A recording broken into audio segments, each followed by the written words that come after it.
Life has a funny way of throwing curveballs, does it not? One moment, everything seems to be running smoothly, and the next, you are caught up in a whirlwind of emotions you never saw coming. Have you ever been in a situation where your heart and mind are completely at odds? That is exactly where I find myself right now, dear reader. My name is Emily Carter, and at 42 years old, I truly believed I had everything figured out. A thriving career as a corporate attorney, a beautiful home, and a loving family. On the surface, my life was picture perfect. But fate had other plans for me, plans that would shake the very foundation of my morals and self-control. It all started 3 years ago when I married Danielle, a widower with a teenage son. Merging our families was no easy feat, but over time, we managed to create a peaceful and functioning household, or at least, that was what I thought. Then came that fateful summer, the one that changed everything. That summer was unbearably hot, the kind of heat that seemed to settle into every corner of our home, bringing with it an unfamiliar tension. My stepson, Caleb, had just turned 18, and for the first time, I truly noticed how much he had grown. He had inherited his father's strong jawline but carried himself with a gentleness that made him stand out. I found myself stealing glances at him, my heart picking up speed whenever our eyes met. One particularly stifling afternoon, I was working from home. The house was quiet, Daniel was at the office, and Caleb was supposed to be out with his friends. Needing a break, I decided to take a quick shower to cool off.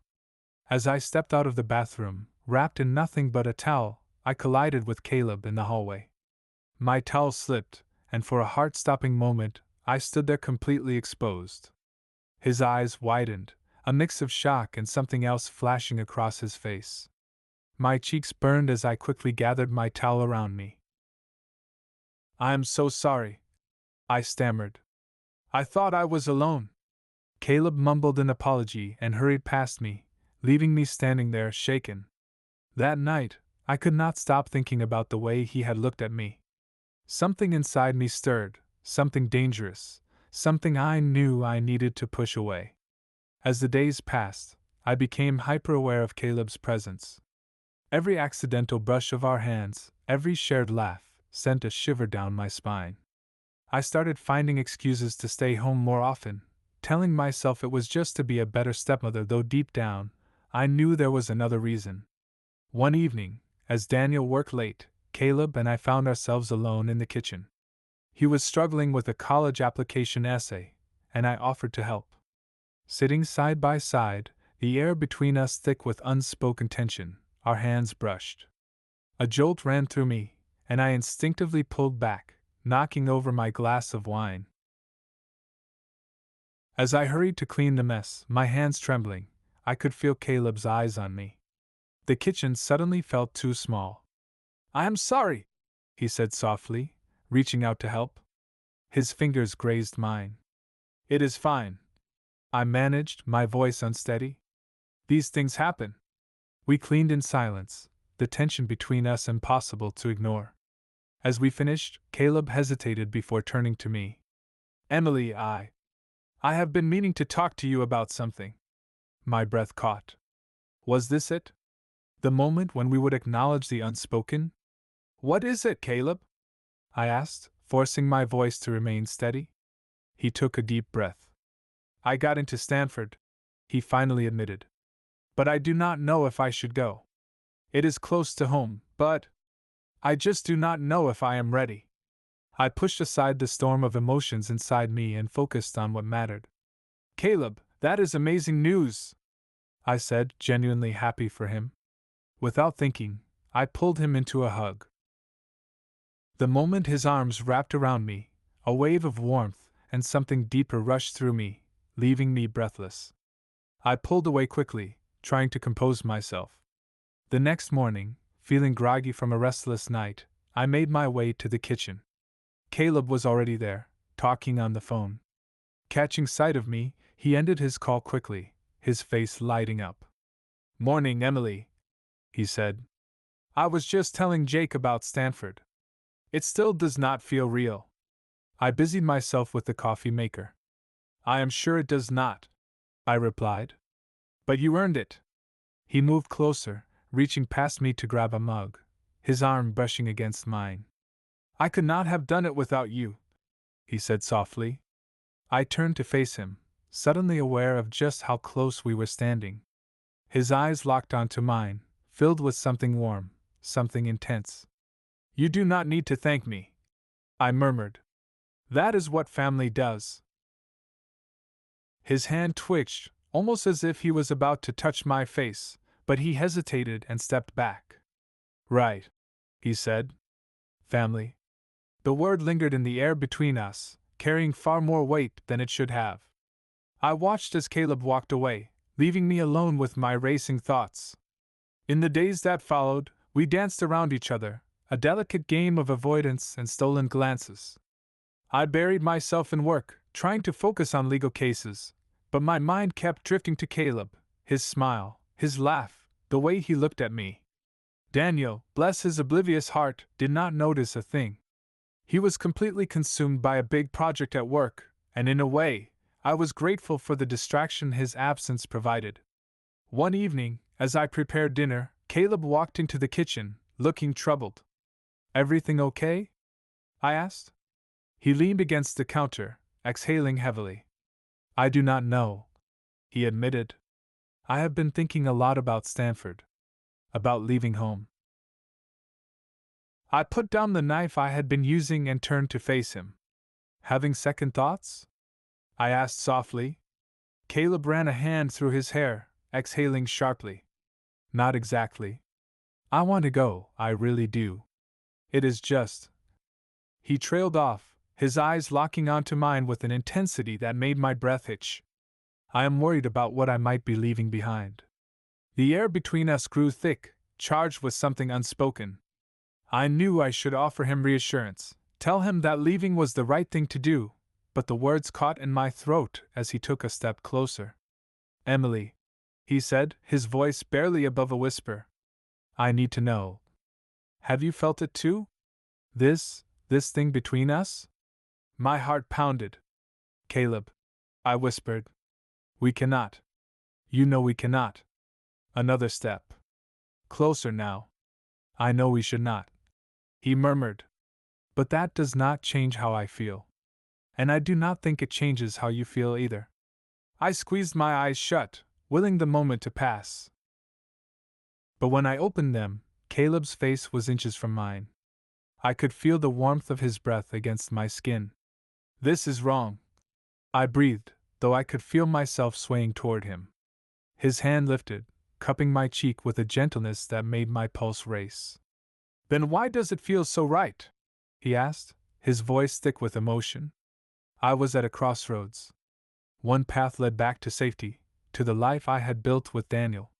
The other led into uncharted waters, a place I knew I had no business exploring. Caleb's lips hovered just centimeters from mine, and I made my choice. My hands trembled as I gently pushed him away. We cannot, I whispered. Caleb, we just cannot. He stepped back, disappointment flickering in his eyes before he quickly masked it with understanding. I am sorry, he said.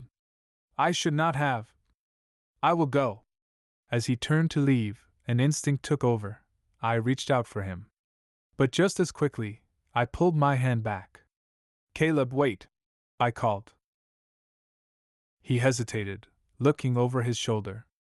It is okay, he said, voice soft. We can pretend this never happened. But as I watched him disappear upstairs, I knew there was no pretending. Not anymore. The following days passed in a haze of awkward silences and unspoken tension. I buried myself in work, staying late at the office. At home, I ensured Daniel was always around, using his presence as a shield. One evening, as I sat in the living room drowning in case files, the front door creaked open. Caleb walked in, nodding briefly before heading upstairs. I barely registered his presence, too lost in thought. But moments later he was back.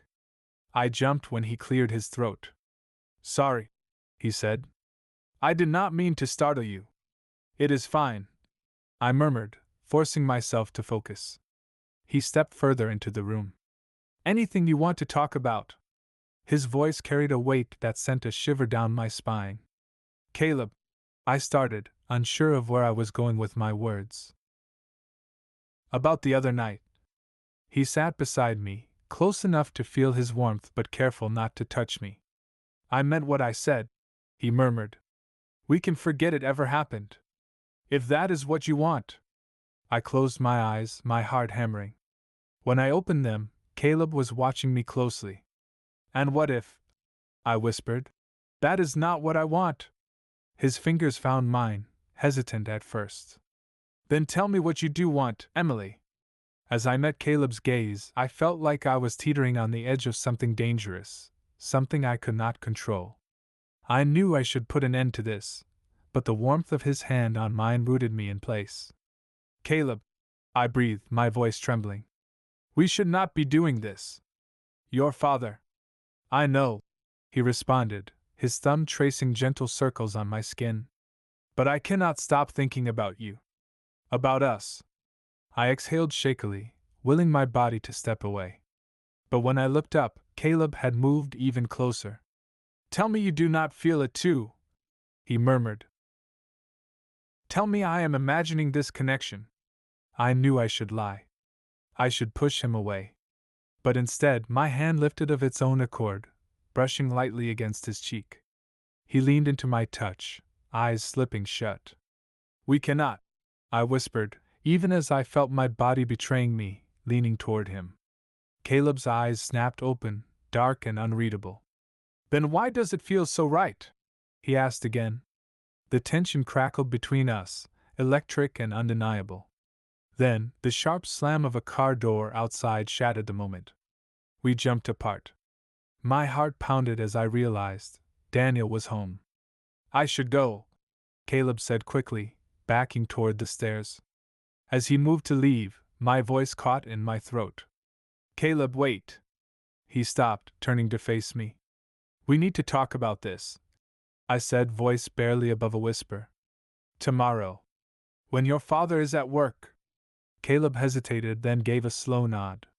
Tomorrow, he agreed. Then he disappeared up the stairs. I slumped back onto the couch, my pulse still erratic. What had I just done? What had I just agreed to? Meeting Caleb alone to discuss what was happening between us, it was madness. But as I heard the key turn in the lock, signaling Daniel's return, I felt something strange beneath the weight of my guilt. Anticipation. The next morning, I tried to lose myself in a book, but my mind kept drifting. Last night had come too close to disaster. If Daniel had walked in a few seconds earlier, everything would have fallen apart. It needed to stop. Then, without knocking, Caleb walked in. I looked up, my breath catching as I took in the way he stood, tense, hesitant, but unmistakably aroused. His sweatpants did little to hide it, and the heat rose to my face instantly. Caleb, I said, my voice sharper than I intended. He exhaled, rubbing the back of his neck. I woke up thinking about you, he admitted. I cannot stop. I shut my book, setting it down with too much force.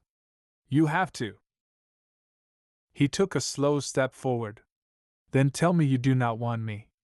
My heart pounded. He was too close.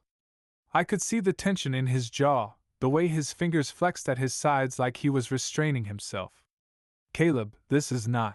I started, but my voice faltered. Then, before I even realized what I was doing, my hand moved. Just for a second. A brief, accidental brush. The contact sent a jolt through me, but reality crashed down hard. I yanked my hand away like I had been burned. No, I said, firmer now. This is not happening. It will never happen. His entire body stiffened, his expression unreadable. Emily, get out. I snapped. Now. His nostrils flared, and for a second, I thought he might argue. But then, without another word, he turned and walked out. I exhaled, pressing a hand to my forehead, my skin burning. I needed space. I needed to forget this. Minutes later, Daniel walked in. He glanced at me, brow furrowed. Everything okay? I forced a smile. Yeah. Just lost in thought. He hesitated, sensing something was off, but before he could press further, Caleb returned, now dressed, his bag over his shoulder. His face was unreadable, but he did not look at me. Heading out? Daniel asked. Yeah, Caleb muttered. Figured I would leave early, get settled. Daniel clapped his shoulder. Proud of you, son. You are going to do great. Thanks. Then, just for a second, his eyes flicked to mine. A brief moment, nothing spoken, nothing obvious, but I felt it. And then he walked out, and it was over. At least, that was what I needed to believe.